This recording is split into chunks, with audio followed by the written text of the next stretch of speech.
tolonglah tanamkan bahwa ini bukan konflik agama. Kalau kita sebagai bangsa Indonesia memang harus mendukung ya Palestina, karena Palestina sudah berbuat banyak untuk kita.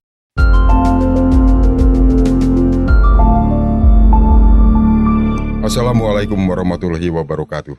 Jumpa kembali dengan Bravo Karna, dan kali ini kita akan berbincang dengan seorang budayawan, Budi Swarskroon, seorang legend, aktor, bintang televisi.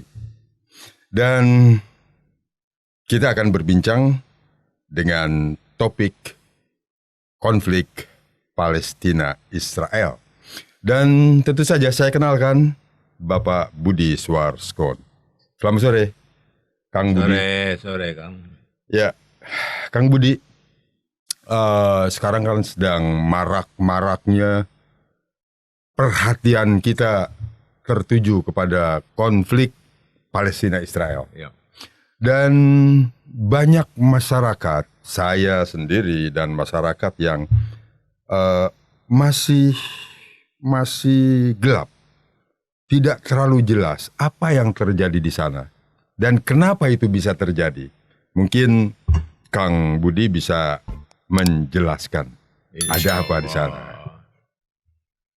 Jadi apa yang kita lihat itu adalah kita selalu memperhatikan akibat. Ya. Akibat pemburuan Hamas ke itu. Kemudian kita lihat juga gambar-gambar bagaimana penderitaan orang Palestina. Tapi bagusnya kita juga memahami sebab-sebabnya. Ya. Nah, dan untuk memahami apa yang terjadi, ya kita sedikit menarik ke belakang lah, bahwa konflik ini sudah berjalan kira-kira 4.000-5.000 tahun. Ya. Saya akan memberi gambaran tentang bagaimana Palestina sampai ke sana. Ya. Jadi saya kira sudah banyak yang tahu bahwa Palestina itu kan dari bahasa Ibraninya, Filistin, ya. Itu orang yang datang dari jauh. Ya. Jadi bangsa ini datang belum disebut sebagai Gaza, masih disebut sebagai Kanaan.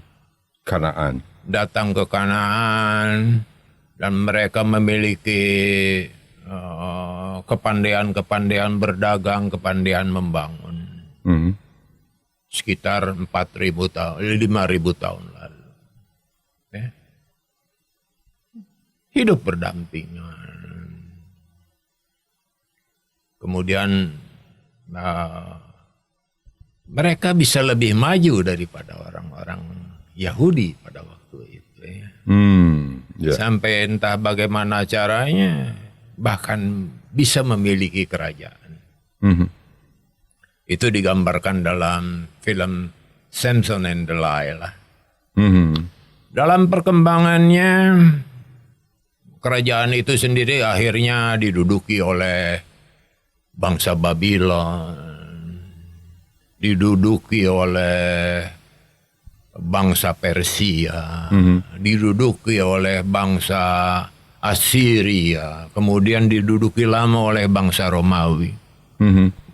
Pada waktu kelahiran Isa Al-Masih atau biasa disebut sebagai Yesus Kristus, itu pada era pendudukan oleh Romawi. Ya. Sesudah Romawi mulai 1500-an diduduki oleh Kekaisaran Ottoman, termasuk juga Ya. Sesudah Kekaisaran Ottoman kemudian diduduki oleh Arab, ya, Arab-Arab sekitarnya. Baru pada tahun 1890-an itu dikuasai oleh Inggris. Tahun 1900. 1890 sampai dengan 1947. Pada waktu diduduki oleh Inggris, kedua belah pihak diajak untuk ikut memerintah. Ada Komisi Arab, ya, mereka tidak sebut Komisi Palestina. Ada Komisi Sion, ya, Komisi Sion.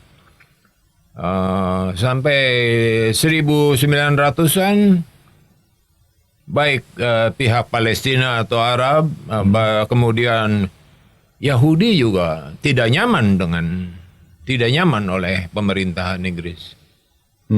Masing-masing punya sayap kanan yang ekstrim, ya. Yahudi dengan organisasi Haganahnya, mereka pernah membom hotel King David. Haganah ini pernah membom.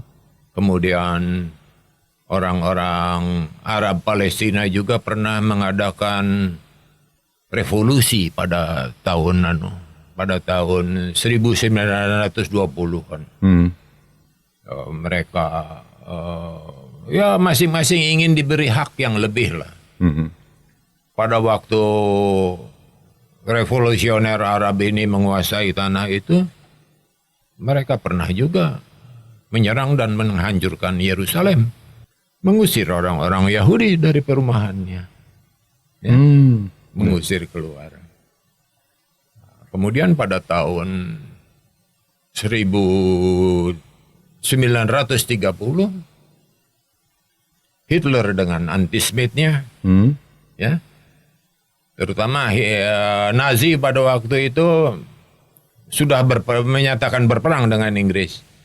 Jadi mereka juga mencoba menghancurkan sumber-sumber, sumber-sumber supply Inggris, minyaknya, apanya yang berada di Afrika dan di Jazirah Arab.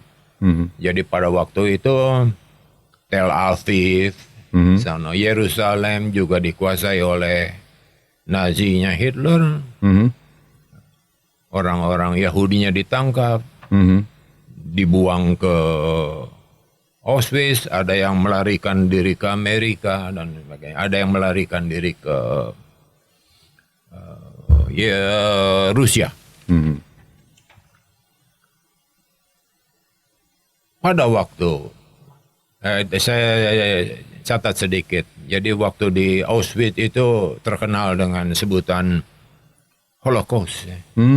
Masuk ke ruang gas. Kamp konsentrasi. Kamp konsentrasi. Kamp konsentrasi. Waktu Hitler runtuh, orang-orang yang selamat dari Holocaust ini berbondong-bondong kembali. Ya. Berbondong-bondong kembali.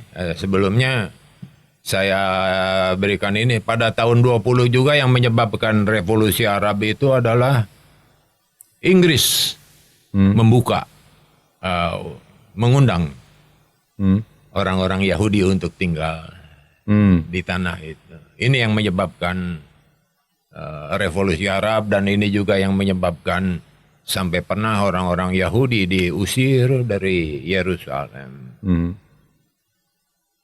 Yang jadi akhirnya jadi masalah adalah ketika Inggris memerdekakan Yahudi mendirikan negara Israel pada tahun 1947. Kenapa orang Palestina tidak diberi kemerdekaan? Alasan orang Inggris pada saat itu, Orang Palestina sudah kehilangan identitasnya, kehilangan gennya, ya, kehilangan kulturnya. Mereka sudah bukan Filistin lagi seperti mereka datang 4.000 tahun sebelumnya, ya. Mereka sudah berasimilasi, kawin sama orang Mesir, kawin sama orang Jordan, kawin sama orang Syria, kawin sama orang Lebanon. Oh, jadi dianggap oleh Inggris pada saat itu bangsa Palestina itu sudah tidak ada. Sudah tidak ada. Okay. Sekarang saya mau kasih contoh. Bagaimana asimilasi. Saya kasih contoh diri saya sendiri. Oh iya, iya. Ya. Dari pihak bapak, saya punya darah Arab, saya punya darah Lebanon, ya. Sedikit Indonesianya. Dari pihak ibu, saya punya darah Jerman, saya punya darah Portugis. Dengan tampang begini, saya tuh paling sering menghadapi kalau bergaul di luar. Sudah berapa lama tinggal di Indonesia? Kok bahasa Indonesianya sudah bagus sekali? Ya? Atau saya mau berobat ke BPJS, lihat identitas. Pak, sudah berapa lama jadi WNI? Sebetulnya saya tuh jengkel ya ditanya begitu. Saya bilang sama yang nanya, Bu, kalau mau tanya kualitas Indonesia saya, Ibu tanyakan sejarah apa tentang Indonesia, akan saya jawab. Bingung sih itu. Nah, 1 menit dia tidak tanya. Nah, sekarang kalau begitu, boleh saya nanya, Bu? Saya mau tahu wawasan kewarganegaraan Ibu. Yeah. Ibu kenal Pangeran Diponegoro? Oh iya, saya tahu. Yang saya mau tanya, siapa nama istrinya? Oh, saya nggak pernah tahu. Bapak tahu? Saya tahu. Siapa?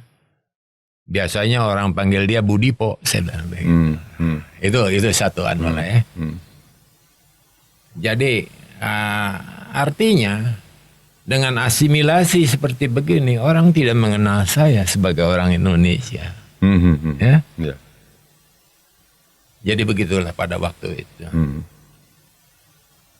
Jadi era 47 itu boleh dibilang era creation and catastrophe. Creation for Jew, orang Jew bisa berkreatif, bisa maklum punya negara, punya segala. Sedang bagi orang Palestina adalah bencana. Jengkel, merasa tidak diakui. Buat orang Palestina itu homeland, karena itu ya, homeland. Sedang buat orang Yahudi, promised land, sebagaimana digambarkan dalam Bible. Yeah. Bencana yang paling terasa adalah ketika Jamal Abdul Nasser, pemimpin Mesir, menasionalisasi terusan Suez. Di situ mulai konflik Israel dengan negara-negara Arab. Puncaknya adalah perang 6 hari pada tahun 60-an. Sinai itu ya? Sinai. Ya. Sinai, kemudian Yom Kippur. Yom Kippur ya. Kemudian juga konflik Israel dengan Jordan, di mana Jordan kehilangan dataran tinggi Golan, makin ke baratnya dekat Syria dan kehilangan tepi barat. Bangsa Palestina tidak terlibat dengan perang itu, tapi dampaknya setiap ada konflik dengan Arab, di mana Arab mencoba memukul Israel, Israel menyerang balik, merangsek keluar menuju ke daerah itu. Daerah-daerah yang diduduki langsung ditembok, diakui sebagai milik dia. Pada tahun 47 di mana Israel itu cuma kecil sekali. Nah, kemudian pada tahun 67 mereka menguasai hampir 2/3 lebih dari tanah itu. Jadi kapan Palestina itu dianggap menjadi negara atau disebut sebagai negara? Karena tadi disebutkan Inggris kan mengatakan atau menganggap bahwa bangsa Palestina itu sudah tidak ada pada asimilasi yang terjadi di sana. Ya. Kalau mencontoh apa yang dialami oleh Kang Budi, asimilasi itu tidak berpengaruh kepada bangsa.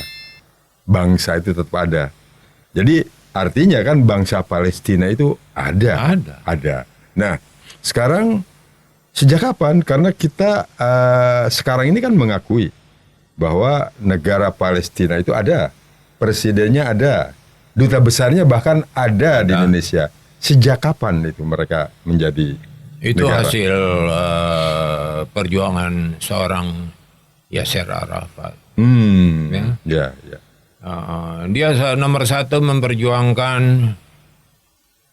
kita ini bangsa. Ya.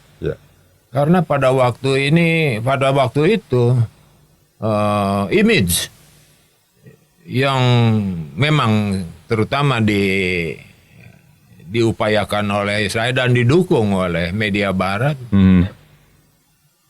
Palestina itu digambarkan seperti kelompok-kelompok Gypsy yang frustasi aja. Itu mah gerombolan kecil tuh nggak tahu ngaku jadi bangsa, kerjanya bikin rusuh. Yasser Arafat perlahan membangun image ini, terutama image di lingkungan Arab. Di lingkungan Arab juga tadinya nganggap orang Palestina inilah kayak parasit. Gitu. Oke. Ya. Kayak parasit, terutama yang mencoba begitu. Di antara kelompok intern sendiri, tentu ada yang dimanapun pasti ada kelompok sempalan yang berangasan lah. Ya. Kelompok yang berangasan ini kalau cuma dengan omongan-omongan diplomasi kiri, diplomasi kanan, kapan bangsa ini punya negara? Ya. Kita harus tunjukkan. Ya. Kelompok kecil ini berkembang yang kemudian sempalan Fatah ini kemudian jadi Hamas. Fatah itu bisa dikaitkan atau bisa dikatakan PLO itu. Iya. Oke. Awalnya PLO. Jadi apakah sempalan itu antara Hamas dengan Al-Fatah itu mereka berdampingan secara damai untuk menjadi tidak. Selalu konflik dan sering terjadi konflik berdarah ya. Di mana banyak kelompok Fatah jadi korban. Ya. Jadi kenyataan yang ada di tahun 2024 ini. Jadi masih ada dua kelompok atau katakanlah dua faksi, Fatah dan Hamas. Dua-dua itu masih ada. Dan dua-dua itu juga tidak berdampingan secara damai. Bisa dikatakan seperti itu. Nah, kejadian yang seperti tanggal 7 Oktober ya. Di mana roket-roket rudal dari Hamas itu menghancurkan kota dan membunuh beberapa orang sipil di Israel. Itu gimana sih ceritanya? Saya ingin menarik garis ke belakang sebelum ke Ya. kejadian Ya. 23. Mulai menghangatnya itu ketika Anwar Sadat. Anwar Sadat itu, Mesir itu tadinya salah satu pemasok bantuan untuk Bantuan perang, bantuan kemanusiaan, Kemanusiaan, bantuan apa, oke. untuk kelompok Fatah. Mesir. Karena Anwar Sadat ini melihat setiap konflik yang diakhiri dengan adu senjata pasti akan semakin merugikan Fatah, merugikan Palestina. Ya. Oh ya. Ya gitu. Jadi kenapa kita mencoba jalan damai? Dia pun bikin diplomasi akhirnya Anwar Sadat, Menachem Begin, Jimmy Carter ngomong-ngomong soal ini di Camp David. Oke. Ya. Jadi di situ kesepakatan awalnya. Oke lah. Kita akui bahwa Palestina ini sebagai bangsa, kita akui bahwa kita akan memberikan kembali sebagian dari Golan, akan mengembalikan sebagian dari tepi barat, ya. Cuma tolong, dia bilang, ya, tolong you nasehatin itu ada beberapa kelompok di Fatah, jangan kayak preman, kasarnya begitu ya. Itu.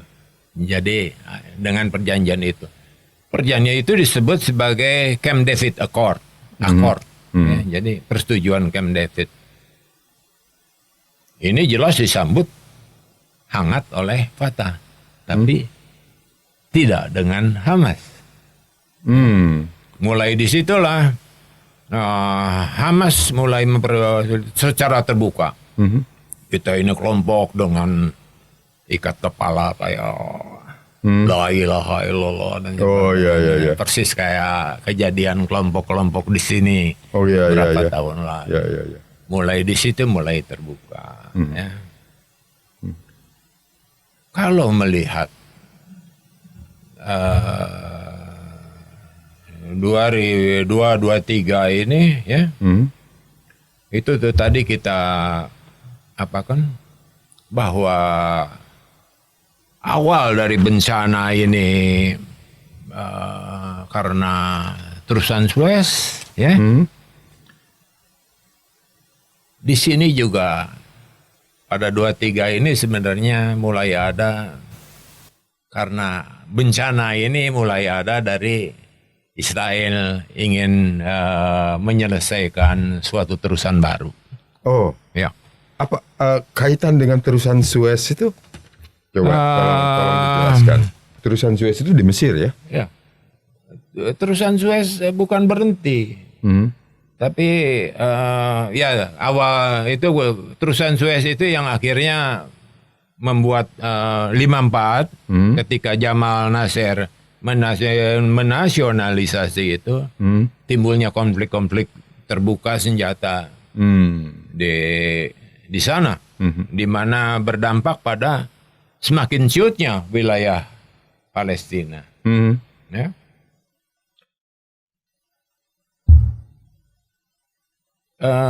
Israel melihat terusan Suez ini lebih banyak menguntungkan kepada negara-negara Arab. Kita mundur sedikit, ya.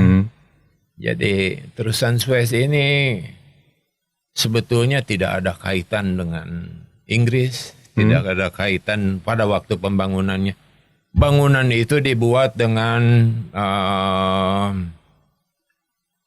ide dari Muhammad Pasha dengan orang Prancis, Ferdinand de Lesseps, pada tahun 1862. Punya ide daripada kapal-kapal itu muter ke Afrika, ya. Muter ke Afrika, di mana akan memakan waktu 6 hari. Kenapa kita tidak mencoba membuat suatu terusan dari Suez ke Port Said, dari Red Sea, Laut Merah ke Laut Mediterranean. Dibangunlah. Ya. 62 itu mulai dibangun pakai alat tradisional pada waktu itu. Cangkul, belincong. Sehingga tahun 1864 tidak terlihat kemajuan. Akhirnya adanya Muhammad Pasha, itu Ismail Pasha. Kenapa kita tidak coba kerjasama dengan Inggris?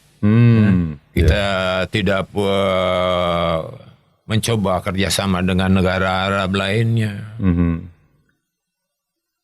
Didatangkanlah alat-alat modern. Beku, evakuator dan sebagainya. Terusan itu bisa selesai dalam waktu 2 tahun berikut. Tahun 1866 terusan itu sudah running. Tapi makin ke sini Israel kok tidak merasakan manfaatnya gitu ya. Ini lebih banyak menguntungkan negara Arab. Kemudian satu hal lagi, terusan itu tidak boleh dipakai untuk kepentingan militer. Oh, ya. Jadi kalau umpamanya kapal induk mau lewat situ, nggak boleh, ya. Ya akhirnya timbullah ide, mungkin sejak sudah puluhan tahun idenya mungkin ya, tapi baru sekitar 10 tahun belakangan ini dibangun terusan Ben Gurion. Ben Gurion ini Perdana Menteri Israel yang pertama. Oke. Ya. Dibangun. Pada tahap terakhir, dia lihat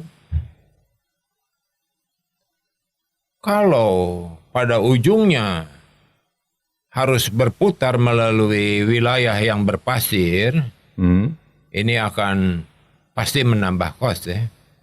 Kalau kita di gurun pasir menggali, nanti kalau ada angin ketutup lagi. Jadi terutama pemeliharaan. Sedangkan bangunan terusan ini dibangun hampir 3 kali lebar daripada terusan Suez. Kemudian kedalamannya sekitar 10-15 meter lebih dalam. Kepentingan Amerika bisa lewat di situ, kapal induk. Oke. Terus mulai di situ. Kepentingan Amerika masih lewat situ. Jadi mereka berpikir teknologinya. Kenapa kita tidak lewat jalur Gaza? Ke Gaza. Terus mereka tentu berpikir tentang secara ekonomi, strategi, segala macam. Kalau kita melewati Gaza, kemudian Gazanya nanti akan diakui sebagai negara, mau tidak mau harus bayar kompensasi. Oh, jelas. Jadi kenapa Hamas ada di situ juga jadi apa namanya? Jadi pertanyaan. Buat apa Hamas? Selalu ada di situ. Dan kalau kita perhatikan, baik Hamas maupun Hizbullah selalu beraksi setiap upaya perjanjian perdamaian antara Palestina dan Israel mulai mengerucut, mundur lagi. Jadi kira-kira ada background bisnisnya ya di kejadian 23 ini. Saya tidak melihat ini konflik agama. Jauh. Jadi apa yang disampaikan tadi Kang Budi, saya jadi bisa membayangkan bukan hanya kepentingan Israel, kepentingan Amerika juga ada di situ. Ya jelas. Jadi bisa dikatakan Hamas ini sengaja dibentuk oleh kelompok-kelompok ini. Kelompok-kelompok. Ya, kita tidak sebut Israel saja, kepentingan Barat. Betul. Belakangan ada di sini ada aksi peduli Palestina. Ya. Saya kira-kira 2 hari lalu atau kebetulan pulang bersamaan dengan rombongan. Oh ya. Saya kan orangnya suka iseng nanya. Dari mana? Oh, kita baru pulang bla bla bla bla. Baru pulang demo maksudnya. Ya. Itu saya tanya. Itu pemerintah Indonesia kenapa mendukung Palestina? Belaga nggak tahu. Oh ya, mesti Pak. Kita kan mayoritas Islam. Sebagai mayoritas Islam, kudu peduli dong. Nah, jadi situ saya berpikir orang-orang ini tidak mengerti sejarah. Ya. Indonesia peduli karena ada orang kaya Indonesia, orang kaya Palestina pada tahun 49 yang peduli Indonesia. Nah, siapa itu? Itu Mufti Syekh Amin Al-Husaini. Ya, itu orang kaya Goniin Solihin, ya, Goniin Solihin. Saya sambil mencoba mengkoreksi satu kebiasaan di sini. Di sini kebiasaan orang kaya itu disebut tajir. Sebetulnya mestinya Goni, Al-Goni. Jadi kalau tajir mah tukang bakso juga tajir, karena tajir itu pengertiannya pedagang. Bukan banyak duit ya? Bukan banyak duit. Ya. Jadi ada Goniin Solihin, Amin Al-Husaini, dan pada waktu itu orang Palestina belum pakai identitas begini. Masih pakai kopiah, tapi lebih tinggi dari kopiah kita. Jadi pada awal kemerdekaan, Indonesia butuh pengakuan. Ya. Pengakuan yang Indonesia merdeka itu ditutupi sama pihak Barat. Ya. Radio atau apa ditutupi. Kita butuh pengakuan. Bung Karno mengirim Haji Agus Salim ke sana. Haji Agus Salim kita kenal sebagai goeie praat Nederland, ya. Apa itu bisa arti? Ngomong Belanda.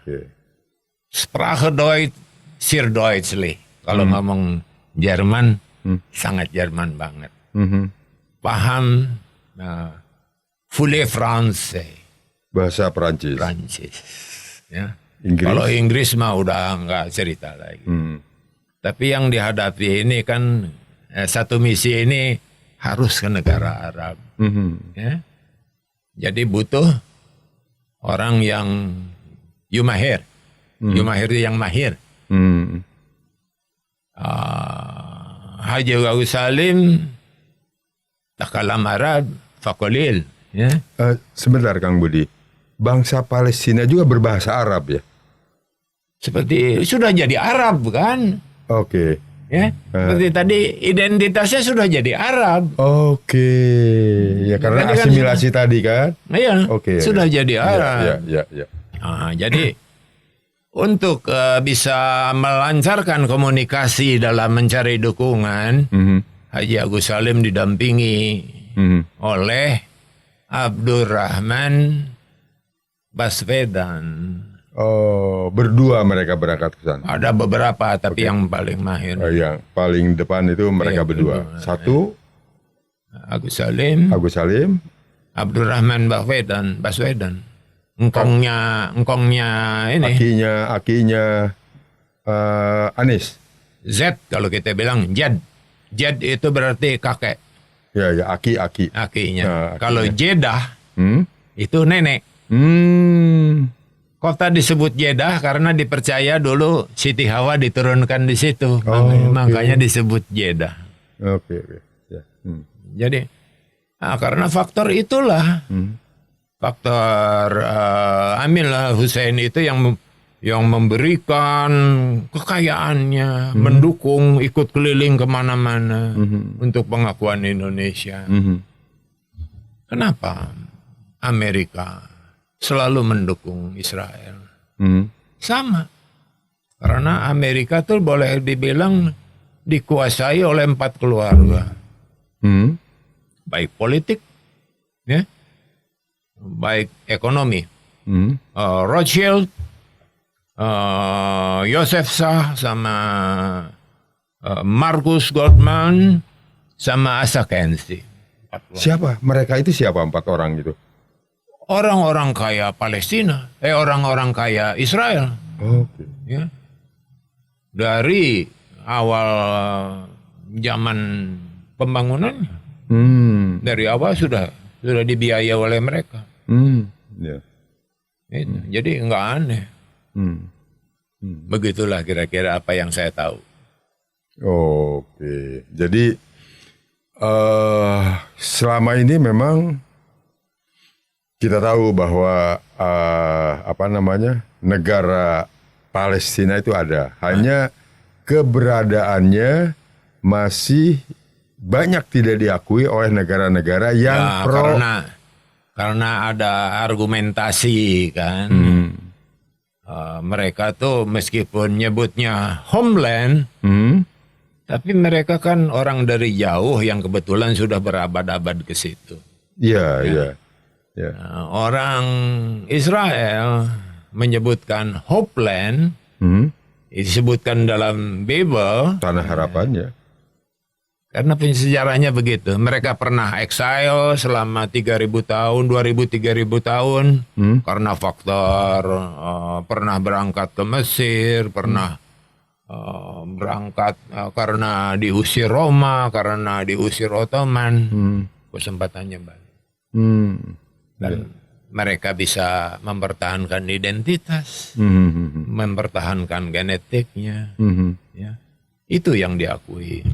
Nah, sudah jelas di sini bahwa apa yang disampaikan Kang Budi bahwa konflik Palestina Israel itu bukan konflik agama. Bukan. Sudah disampaikan tadi. Ini masalahnya masih banyak masyarakat kita, masyarakat Indonesia, bahwa mereka meyakini bahwa ini konflik agama, apalagi tadi disebutkan bahwa beberapa minggu yang lalu kan kita sudah lihat itu dan diklaim itu 1 juta berkumpul di Monas, kemudian mereka berikrar membela Palestina. Malah di situ pun kita tahu bahwa Menteri Luar Negeri kita Ibu Retno Marsudi ada tampil di sana kan. Nah, jadi apa nih yang harus kita sampaikan kepada mereka? Saya kira Bu Retno tampil di sana. Cuma untuk mengingatkan memang kita patut ada kaitan sejarah yang dimana kita harus membalas budi. Betul. Tapi membalas budi bukan berarti turut campur. Iya. Ya? Ya. Bukan berarti turut campur. Kalau turut campur intervensi namanya. Ya? Kalau turut campur intervensi. Sebaiknya kalaupun ada kepedulian, itu ya seperti yang sudah dilakukan ya, bantuan kemanusiaan lah, bahan makanan, medis, ya. Jadi bukan cuma yelling keras-keras. Ya. Kita bantu mereka, betul, kita perlu dukung kemerdekaan ini. Tapi itu ada jalurnya. Ya. Dan sangat disayangkan kalau ini kemudian dijadikan semakin provokasi kali ya. Ya. Seolah-olah ini konflik agama. Ya. Dan itu kan disampaikan juga oleh petinggi Israel bahwa negara Indonesia ini adalah membantu Hamas. Itu sudah disebutkan di situ. Itu kan terucap dari mereka. Jadi perdamaian itu tidak akan atau gencatan senjata tidak akan mungkin terjadi karena mereka itu beralasan bahwa mereka membalas karena seperti itu. Jadi tadi kalau kita balik, Kang Budi, jadi apa gunanya kita membantu mereka gitu kan? Membantu, katakanlah disebut-sebut oleh kita kan membantu Palestina. Padahal pada kenyataannya kita itu membantu Hamas. Bisa dikatakan begitu kan? Padahal Hamas ini juga kan bentukan mereka juga. Ini gimana? Saya jadi bingung ini. Ya inilah. Politik. Ini memang kalau dalam taktik itu namanya wedge and driving. Dibikin bingung, dikendalikan. Ya. وعندما حصل العدوان قالوا في غزة وغيرها وفي الخارج لو ذهبت غزة ومحقت غزة لا يهمهم أن تمحق غزة، المهم أن تبقى حركة حماس موجودة. قالوا هذا قاله هنية وقاله مشعل، لا يهمنا ماذا يحصل. ثم قال مشعل أكثر من هذا، إن الذي يجري في غزة شيء بسيط لا يؤثر علينا. ثم خرجوا ليقولوا الحركة بعافية وبخير، وهناك آلاف الشهداء من أبناء الشعب، آلاف الجرحى من أبناء الشعب، عشرات الألوف من البيوت المهدومة. إلى اليوم 100,000 فلسطيني في قطاع غزة يعيشون بالعراء لأنهم لا يجدون مسكنا لهم. لكن حركة حماس بخير. حركة حماس كانت تختبئ تحت الأقبية.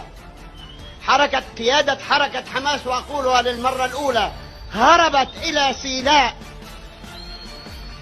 بسيارات الإسعاف وتركت شعبها يذبح ثم يقولون نحن قوم. Ya, itu kan dibilang, kenapa kalian membantu Hamas? Mereka itu tidak representatif tentang Palestina, mereka itu kriminal. Nah ini soal bagaimana memilahnya, saya kira Bu Retno tahu. Saya kira Bu Retno tahu. Dia akan mempelajari. Ya tapi dengan tampil bersama-sama dengan apa? Itu yang saya sayang. Nah itu. Jadi apakah tahu sejarah keberadaan bangsa Palestina ini dari tadi saat awal tahun-tahun 5.000 tahun. 5.000 tahun yang lalu sampai detik ini, apakah tahu sejarah itu? Saya khawatir nggak tahu atau tidak mau tahu, ya kan? Nah, kalau dengan tadi kita perbincangkan di sini, Hamas itu adalah bentukan, katakanlah dengan bentukan, awalnya memang kelompok sempalan. Awalnya. Kemudian dimanfaatkan. Itu sama dengan ISIS, Osama bin Laden, kan ceritanya kan seperti begitu. Mula-mula Osama sendiri kan diasuh Amerika untuk memerangi Rusia. Kemudian dia lihat apa bedanya Rusia dengan Amerika. Nah, gitu kan. Sama juga. Sama. Nah seharusnya kan kita menyikapi dengan begitu hal seperti itu. Saya berpikir atau seyogyanya kita itu memang kita itu tidak harus berdiam diri, negara kita itu membantu seperti kita salut terhadap apa yang menamakan Mercy kan sudah Mercy itu kan Jose Rizal ada di situ sampai beliau wafat, meninggal gitu kan dalam tugas. Nah, kita salut, angkat topi keberadaan mereka di sana. Tapi kan disinyalir sekarang tempat itu kan dijadiin sarang Hamas kalau kita baca. Makanya digempur oleh itu. Nah, jadi politik apa yang dimainkan oleh negara kita ini? Saya ini bingung. Kang Budi juga bingung. Begini, namanya kapasitas ya. Bagaimana kapasitas kita membantu? Iya, Nah. iya. Ya itu lah. Mungkin bukan level kita ya. Ya. Bukan level kita. Ya mudah-mudahan sampailah. Terutama bantuan untuk kemanusiaan. Betul, setuju itu, setuju. Tapi bukan dengan mengirimkannya sukarelawan ke sana untuk berperang. Saya ingin cerita sedikit. Ya. Awal tahun 60-an. Ya. Saya punya darah Lebanon. Dari Bani Al-Khalali. Di Cirebon itu ada As'ad Al-Khalali. Itu merupakan adik dari bapak nenek saya, Nur Al-Khalali. Ya. Kemudian sepupu bapak saya itu ada Ela Al-Khalali. Anaknya As'ad Al-Khalali. Pada waktu perang pertama, perang 6 hari itu, di mana Palestina sangat tidak nyaman di negara dia sendiri. Suaminya Ella itu berangkat, wah teriak-teriak kayak sekarang. Ya. Jadi dia berangkat dengan ongkos sendiri, jadi sukarelawan, dulu disebutnya Fedayen. Oh, Fedayen. Ya, Ya, Fedayen itu ke sana. Dan dia gugur di sana. Begitu. Itu kepedulian dalam bentuk begitu. Kalau sekarang kita kirim umpamanya, taruhlah relawan, itu akan dianggap intervensi. Iya betul. Ya, Ya. akan dianggap intervensi dan konsekuensinya berat. Mungkin kita kena sanksi ekonomi oleh ini ya, oleh Iya. mungkin kita akan begitu. Jadi tolong bagaimana? Satu harapan saya ini, jangan dimanfaatkan sebagai politik movement Apa itu? untuk kepentingan politik. Ya. Ya, jangan sampai. Ditanya dulu dong. Inama amalun biniat. Ya. Setiap amalan tuh harus ada niatnya. Lu ngomongin itu apa? Kepedulian lu apa? Terus kapasitas lu turut campur ini apa? Sebagai apa? Ya? Karena apapun kalau kita membuat suatu kebijakan keluar, harus pemerintah. Betul. Nggak bisa teriak-teriak. Bukan atas nama umpamanya kayak Ikhwanul Muslimin. Ya. Seperti begitu. Itu kok nyebut-nyebut Ikhwanul Muslimin kenapa ya? Jadi apa ada kaitannya dengan itu? Terlihat apa tersirat? Setiap gerakan radikal selalu ada ininya. Begitu. Nah, Karena apa PPT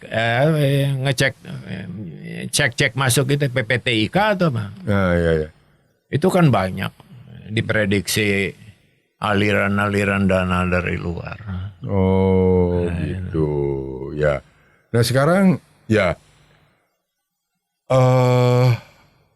anggaplah gitu kan. Yang apa namanya? Mereka itu hanya sekumpulan kecil lah yang tidak mengerti. Tapi yang sekumpulan yang banyak nih mudah-mudahan tidak terprovokasi. Dan kita ingatkan juga kepada masyarakat Indonesia pada khususnya, ini bukan konflik agama. Dan ini apalagi menjurus konflik agama Islam dengan Yahudi, sama sekali bukan. Juga bukan Kristen dengan Yahudi atau Islam dengan Kristen. Karena bangsa Palestina itu juga ada yang beragama Kristen, beragama Islam, beragama Yahudi bahkan. Ya. Sorban ini ya, di Palestina bukan simbol agama. Oh. Semua ada orang Kristen pakai sorban seperti begini. Ya. Ada kelompok Kristen pakai sorban begini. Baca doa kaminya bukan pakai bahasa Inggris, pakai bahasa Arab. Oke. Kidung-kidungnya juga ditulis dan di dalam bahasa Arab. Ya. Jadi gini, maaf, sorban yang dipakai untuk kemarin sebagai simbol kepedulian, orang Kristen pun pakai di sana. Ya. Ini saya pakai begini karena ya kita ngomong Palestina. Biasanya kalau sehari-hari bahkan di Arab pun saya pakai barang bang semplak. Sampai orang Arab di sana nanya, ya Haji, yakin Inta Indonesia? Kamu yakin ini Indonesia? Ya. Kenapa saya bilang gini? Satu di alasan Indonesia mafilahya. Orang Indonesia tuh nggak punya brewok. Akhirnya saya bilang cerita. Abina Indonesia, saya bilang bapak saya orang Indonesia. Umina Aleman. Oh gitu. Masih kurang yakin juga. Saya dibawa sama seseorang yang tahu tentang Jakarta. Sebelum dia nanya, saya nanya dulu. Lo dari mana? Petamburan. Petamburan. Suka makan di mana? Suka makan kebab di mana? Atau pernah ke Surabaya? Mampir di Ampel, baru dia yakin bahwa saya memang bukan karena nama Swaskron itu kan dianggapnya mungkin Yahudi atau apa. Bukan begitu. Ya itulah. Buat saya harapkan ya mudah-mudahan Palestina bisa menemukan identitasnya. Dan mudah-mudahan masyarakat di sini juga tabayun. Tabayun itu kalau dengar cerita, jangan langsung percaya, cek dulu gitu. Karena setiap ada konflik itu pasti ada dua versi cerita. Jadi arti tabayun itu? Tabayun itu meyakinkan bahwa apa yang kita dengar itu benar. Ya. Karena di luar kan ada dua versi. Ya. Setiap konflik pasti ada dua versi cerita. Jangan cuma dengerin ini, jangan cuma dengerin itu. Lali lah. Oh iya, seperti tadi awalnya Palestina tuh datangnya begitu. Awalnya dengan Yahudi itu begitu. Rakyatnya akur. Ya. Waktu tahun 46 orang-orang yang baru lolos dari Holocaust datang ke sana. Itu dibantu sama orang-orang Palestina. Orang-orang yang kasih kurus kering anaknya, sini kasihan lo udah lama nggak makan enak ya ini. Di video ada orang Palestina, orang Yerusalem, orang Yahudi yang mendukung demonstrasi Palestina. Ngibar-ngibar bendera Palestina. Ditanya sama wartawan, you are Israeli, why you support Palestine? Kan ada. Iya. Ya dia bilang gini, bapak saya, dia bilang, korban itu di Auschwitz. Bapak saya korban itu antisemitisnya Nazi. Ya. Bapak saya itu korban seperti Nazi bilang Nichkauf by Juden, mamanya gitu. Jangan beli apa-apa dari jadi Yahudi, waspadalah Yahudi. Bapak saya itu korban dari kebijakan anti-Smith. Kita perlu tahu sampai bisa dikategorikan Smith itu apa? Tahu? Apa itu? Itu ada anak Nabi Nuh, namanya Sim, S-H-E-M, Sim. Nah, itulah turunan-turunan dari Sim ini disebut Smith. Ya. Smith itu bukan cuma di Yahudi, sebetulnya di Arab juga nanti ada ciri-cirinya tuh, hidungnya rada benguk, rada bengkung ya. Korbannya itu. Nah, kembali kepada demo itu tadi. Bapak gua nih korban dari suatu kebijakan genosida. Sekarang pemerintah Israel dengan pemboman, pengaduan itu sama dengan genosida. Masa gua korban genosida harus melakukan diam-diam aja untuk melihat seperti begini? Itu kan begitu. Ya. Jelas kalau gitu, Kang Budi. Mungkin ada yang mau disampaikan? Yang saya sampaikan begitulah. Satu, tolonglah tanamkan bahwa ini bukan konflik agama. Ya.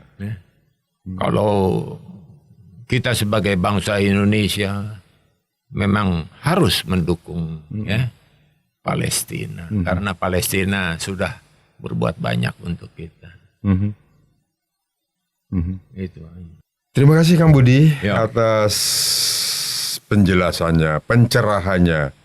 Mudah-mudahan saja pendengar Bravos di luar sana bisa mendengar dan lebih tahu lebih dalam apa di dalam konflik Palestina-Israel.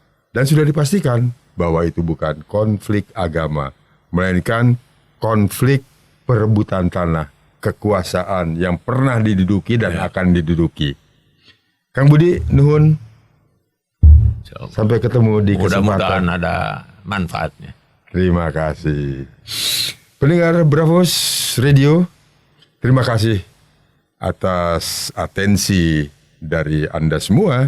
Tentu kita akan jumpa kembali di kesempatan yang akan datang dengan Kang Budi Swarskron, seorang budayawan yang banyak akan memberi pencerahan kepada kita di masa yang akan datang mengenai agama, mengenai budaya, mengenai seni dan lainnya. Terima kasih atas perhatian. Kita jumpa di lain kesempatan. Wassalamualaikum warahmatullahi wabarakatuh.